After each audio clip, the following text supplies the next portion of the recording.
Thanks for joining us for this episode, and I do want to remind you to make sure that you are following us on Apple Podcast, Spotify, or wherever you may listen to podcasts. You can also subscribe to our YouTube channel at youtube.com/@churchadvance, and you can actually watch video versions of each episode. We'd also really appreciate it if you could leave us a 5-star review and share this content with other pastors and church leaders. We want to help as many of these folks as we can, and so we'd really appreciate you sharing this episode with your friends. Well, thanks again for joining us as we begin today's episode and continue to advance a reformation of fellowship, partnership, and gospel hope amongst Bible-believing pastors and churches. This is Church Advance with Bryan Sams.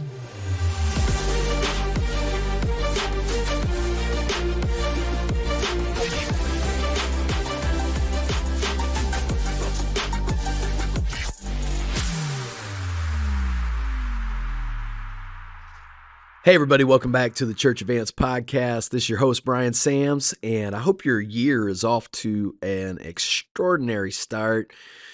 And I'm ready to dive into some great content this year and discuss several things. I'm going to start this year with a discussion about church planning and missions and financing both of those operations. We're going to talk a little bit about this at the Church Advance conference here in just about 5 or 6 weeks.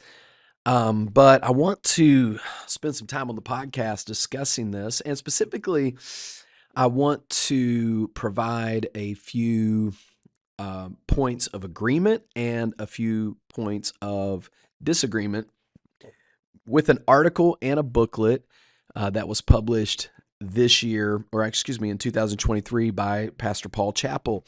Now, many of you know that I worked with Pastor Paul Chappell for about 8 years at West Coast Baptist College and Lancaster Baptist Church. I've told him privately and just anybody publicly who's ever asked me, my experience at West Coast Baptist College and Lancaster Baptist Church was phenomenal. I was treated well. I was given great opportunities. I loved actually the job that I got to do each and every day, and still to this day, am in contact with former students, and even to this day still teach in other college settings. And so I have tremendous respect for Pastor Chappell, tremendous respect for Lancaster Baptist Church, West Coast Baptist College, and all of my former colleagues that are still there serving the Lord faithfully. It's a tremendous place and has been a tremendous influence in the world of evangelism and missions. And I think a lot of people that may not know the ministry up and close may not be aware, but even in his article, just listen to this. This article was actually published, first of all, on June 8th, 2023, and then it was also published as a booklet and circulated to, I don't know if it was all the graduates, but I know those around me that are graduates received the booklet that was the published source. But the original post was June 8th, 2023 on Pastor Chappell's blog. And just listen, this is extraordinary. In 1986, the Lord led my wife, Terry, and me to Lancaster, California, where a small and struggling congregation of 12 members asked us to come. We didn't know it until some weeks after we arrived, but the church was involved in 2 lawsuits and a foreclosure. We did not know the church could not pay our support. We asked a few like-minded churches to support us as we got started and lived on a shoestring budget until our church grew and was able to pay us a salary. And the Lord blessed. To his glory, our church has seen tens of thousands of people saved. We have been able to start a Christian school and a Bible college. We built $90 million in buildings, and for the past several years have given over $1 million annually to missions. All of this has been without receiving money from a denomination or fellowship. During my time there, seeing that story repeated over and over and over and over again, it is phenomenal. And if you've never seen maybe one of the annual recap videos, I would encourage you to do it. It is a place where souls have been saved, lives have been changed, people have been trained, and with such an extraordinary backstory. I have an enormous respect for Pastor Chappell. I think that most people would know that we have a few areas of disagreement, but he's my brother. I love him. We talk. We've talked about our differences. We have assured one another of our best intentions. In fact, I invited Pastor Chappell to come on and discuss this topic with me, and he was unavailable for comment. And I did tell him, I said, Pastor, I want to discuss this on the podcast. I want to kind of open it up, and so he's aware that this podcast is airing. And so here's what I want to do. I want to just kind of talk through this. I want to share my points of agreement, and then some challenges that I think both Pastor Chappell as well as other independent Baptist people need to consider. Before I get into that, let me address the main topic of this particular uh, article, and then, of course, the booklet that was sent. And the title is "Funding Your Church Plant: Should an Independent Baptist Accept Funds from the Southern Baptist Convention?" Now, if you are new to this discussion about independent Baptist, Southern Baptist, essentially, Southern Baptists are a group of independent churches who voluntarily pool their resources through what's called the cooperative program to fund the Great Commission, both in terms of training Christian workers through their seminaries, the 6 Southern Baptist seminaries, and then, of course, through funding International Mission Board missionaries. The International Mission Board would be for overseas missionaries. And then also the North American Mission Board, which is the North American Church Planning Ministry, which is more specifically what Pastor Chappell here is addressing. And I voluntarily participate with the SBC, and I can assure you of a couple things. First of all, no church within the fellowship of Southern Baptist churches is required to support at any level the cooperative program. Number two,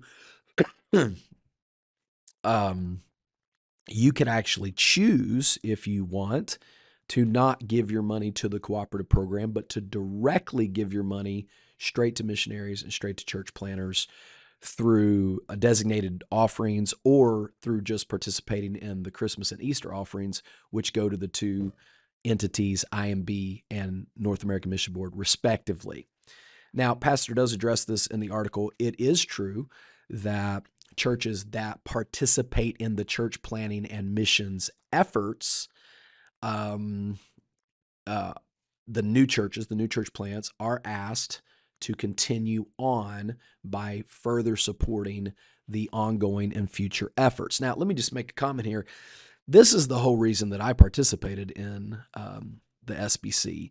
And that is simply because we're a Great Commission church. We are sending missionaries and we are planting churches. And there are extraordinary benefits to those people who are aligned with an entity. And as Pastor points out, there are also challenges with it as well. And so that's essentially what is being discussed in the article. And Pastor Chappell's basic argument is that an independent Baptist should not receive funding from the North American Mission Board to plant churches, and mainly because of his theological and practical disagreements with certain churches within the convention. And as he goes through the article, that's in fact his number one argument against receiving funding is concerns for the direction of the SBC. And then his second one is a weak stand on certain issues like LBGTQ, homosexual, social justice, and CRT. And basically, he mentions alcohol consumption, the ERLC, which is like the lobbying wing of it, etc. So basically, Pastor Chappell's saying nobody should receive funding to help with the church plant. Um, and these are the reasons why. Okay. And I'm going to get to some of that in just a minute. Let me make one more comment before I dive in, and that is this, that we have now taken 3 men through North American Mission Board assessment, which I think is fantastic. I'll talk about that in a minute. And funding for future church plants. And it needs to be said that North American Mission Board funding is very minimal in the overall perspective. I don't know how much the average person needs to raise overall for a church plant. I obviously know that it varies, from rural to city. Cities even themselves vary. For instance, Jacksonville is just increasing as one of the most expensive places to live. I know they're not anything like Los Angeles or major cities or whatever, but that would be significantly different than planting a church in a rural community where it just doesn't cost that much to live. So there's some subjectivity there. But this is what I know personally through experience, and that is this: when a person gets funding from the North American Mission Board, that is after assessment, after approval, they receive a grant that is spread out over the first 4 years of the church plant. That grant is between $60,000 and $70,000, and it turns out to be on average about $1,500 a month, stretched out over the course of 4 years. They also approve a few other financial things like a non-personnel grant that they get at the beginning, which covers things like different building needs, maybe signage, gospel literature, creation of a website, etc. All very, very helpful. But think of that on the perspective of the big picture, and that is there's nobody who can make it, so to speak, on just $1,500 a month. So it's not like that. So you need to understand that it's not that North American Mission Board to plant a church, you're going to receive 100% full funding from the organization. It's just not the way that it is. It's partial funding, and it's enormously helpful. And I'll talk about some of my ideas about solutions in just a minute. But let me just kind of go right at the article from just number one. The question, should an independent Baptist accept funds from the Southern Baptist Convention? And the answer is you can't. And that is kind of the maybe overall misguided premise of the entire article and booklet, is that you can't. Nobody that is not a part of a participating SBC church as the sending church can even receive funding. And of those guys who had traditional independent Baptist backgrounds, they had to join and partner with an SBC church in order to accomplish that. In fact, we've helped people from an independent Baptist church sponsor them into our state to help them, people that were not even directly affiliated with our church, but we were willing to sponsor them. So you have to have that. Similarly, as I mentioned, the cooperative program helps with training seminary students. So they pay the faculty and such of the major seminaries. If you're a Southern Baptist church, members of your church can receive discounted tuition at those institutions. It's part of the training process. If you're not a part of the SBC, you do not have the ability to partake in those benefits. So I know what he's suggesting. What he's suggesting is those that are from independent Baptist backgrounds should not go SBC. But the sheer reality is you cannot receive SBC funding if you are independent. So you'd have to do that. Let me say this secondly, on the second page in the introduction. Pastor Chappell talks about starting the college in 1995, and they started with 43 students. And since then, have seen over 3,000 graduates serving him around the globe. And there are some tremendous guys and gals out there serving the Lord, no doubt. He says, I quote, many of these graduates are church planners here in the state and on the mission field. I thank God for each of them and their faith. Over recent months, some church planners have asked me about the assistance they have been offered by North American Mission Board or Southern Baptist Convention representatives. They have either been approached directly or introduced at meetings where the host present SBC funding and affiliation. These church planners or replanners are told if they simply sign to agree with SBC doctrine or provide some support back to the convention, they can receive funds. That's just not true. Again, you have to have a sponsoring church. I can attest to this directly. But here's the bigger problem. He says receiving this kind of support is not as essential or helpful in the long view. Well, it may not be essential, and Pastor Chappell and many others have proven that there is a path, obviously, to missions and church planting outside of denominations, and that there's no argument there. But to say that it's not helpful is just not exactly true. This process has been enormously helpful on a number of fronts, whether it's the assessment process, which I think is fantastic. I think even if you're an independent church, your missionaries, your church planners should go through some sort of assessment. Maybe it's with the mission board, but just sending families out without serious biblical, psychological, marital, relational, uh,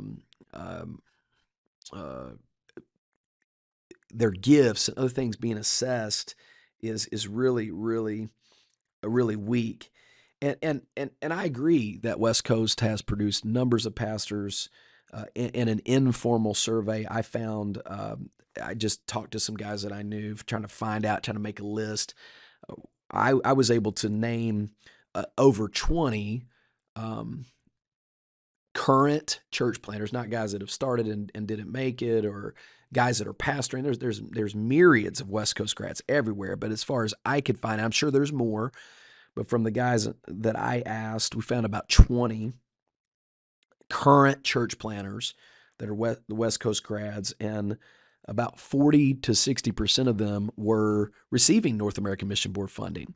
I have one here in my own team, Aaron Chan. And my question is, are we happy with these people? Are we rejoicing, as Paul said in Philippians 1, that the gospel is being preached? And or are we only rejoicing when people go out into ministry and file and rank, doing it the way that we would do it?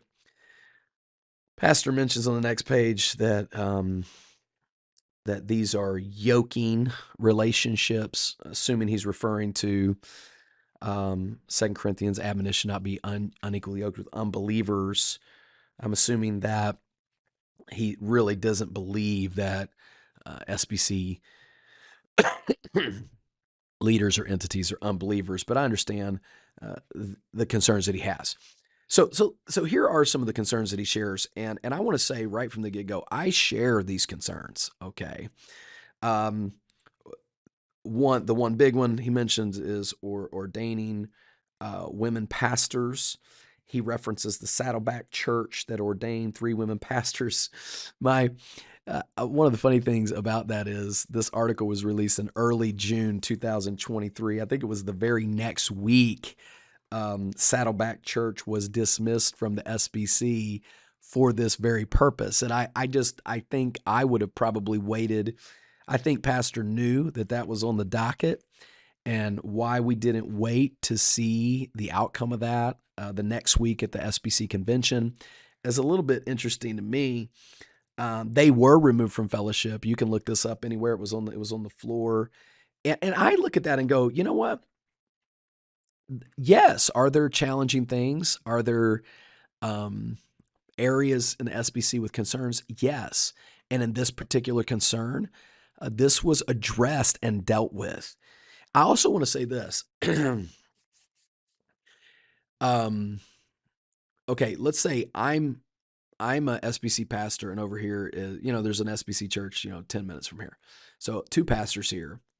We could see things differently, but I'm not supporting him. So in other words, just because there was a church affiliated with the SBC doesn't mean that I'm in any way responsible for what, quote unquote, Saddleback out in California is doing, because no funds are going there. So I think it needs to be said that the real issue is not, is there an affiliation somewhere with a church that sees something differently? I think the real issue is, are we actually financially supporting it? And I think that's really what the heart of the problem is. The old argument against SBC funding and support is that your money would be going to support liberalism in the seminaries in particular, is where it all really kind of started. And of course, the seminaries produce pastors, and pastors lead churches, et cetera. It was a real problem. I'm talking about pre-conservative resurgence back in the 1930s and 40s and 50s and so on and so forth. But the issue wasn't, do we all have to agree exactly on everything? The issue was, we're not going to support it. And I think that's an important distinction to be made. And I think the example of Saddleback that he used should have been given with a little bit more caution, knowing that this was coming to a vote at the SBC, and knowing ultimately that the SBC did stand on the truth and did remove these churches from them. And I'll talk about the process of that in just a moment. He mentions Beth Moore, which is really a moot point. She's not even an SBC anymore. I thought that was kind of a weak argument. And then weak stands on these different areas like alcohol, social justice, CRT, etc.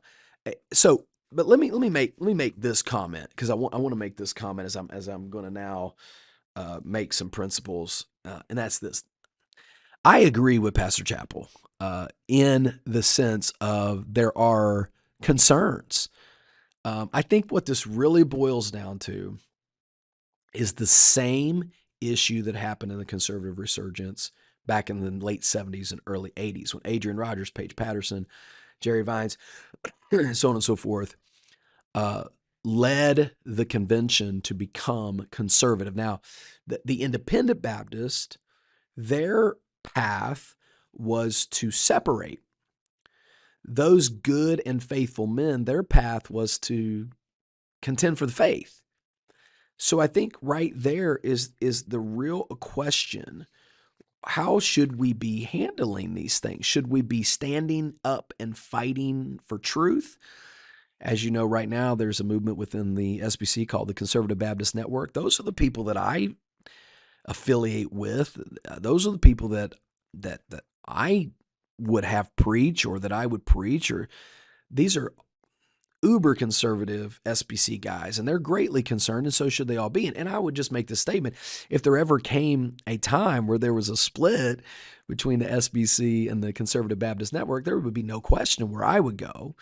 But I think there is this healthy battle taking place as men are standing for the truth.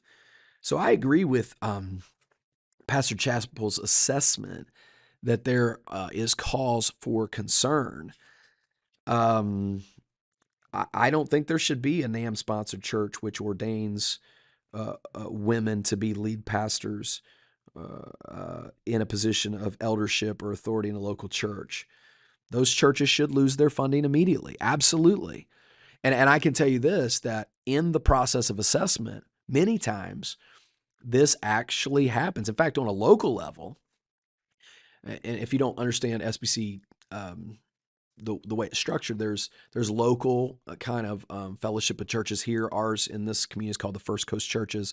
It's about 200 local within a certain region, and then there's the state level, Florida Baptist Convention. Then there's, of course, the national level. I know for sure that you can't be a part of the First Coast Church Network if you have a woman pastor. I also know personally from directors of Sin Network and from being at assessments myself that people going through assessment, if they cannot agree to not have even their wife listed as one of the pastors, they do not receive funding. And sometimes it goes both ways. The SBC might decide that this isn't going to work, or even the planter may say, I don't want to be strapped by this.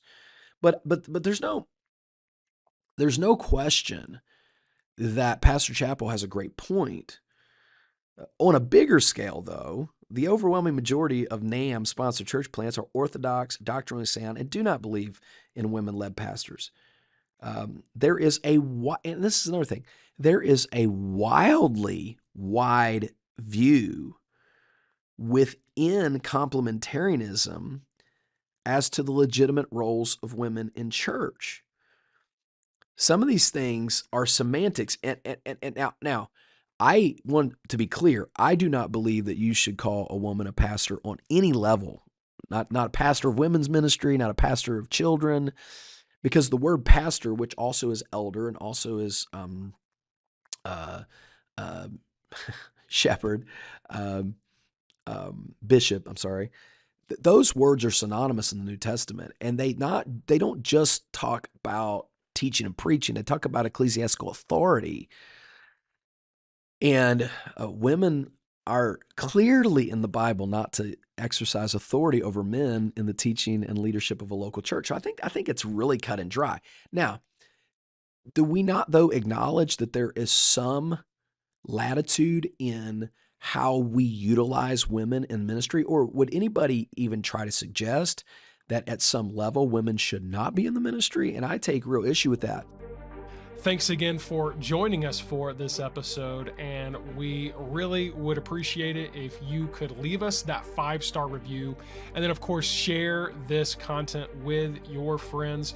We want to help as many pastors and church leaders as we can, and be sure to, of course, follow us on Apple Podcasts, Spotify, and wherever you may listen to podcasts. And go ahead and subscribe to the Church Advance YouTube channel at youtube.com/@churchadvance. This podcast is hosted by Bryan Sams. It is co-hosted and produced by myself, Luke Clayton, and the team at mustincrease.com. If you want to connect with Bryan, be sure to head over to his website at bryansams.com. Well, we really look forward to seeing you again in the next episode as we continue to advance a reformation of fellowship, partnership, and gospel hope amongst Bible-believing pastors and churches right here on Church Advance with Bryan Sams.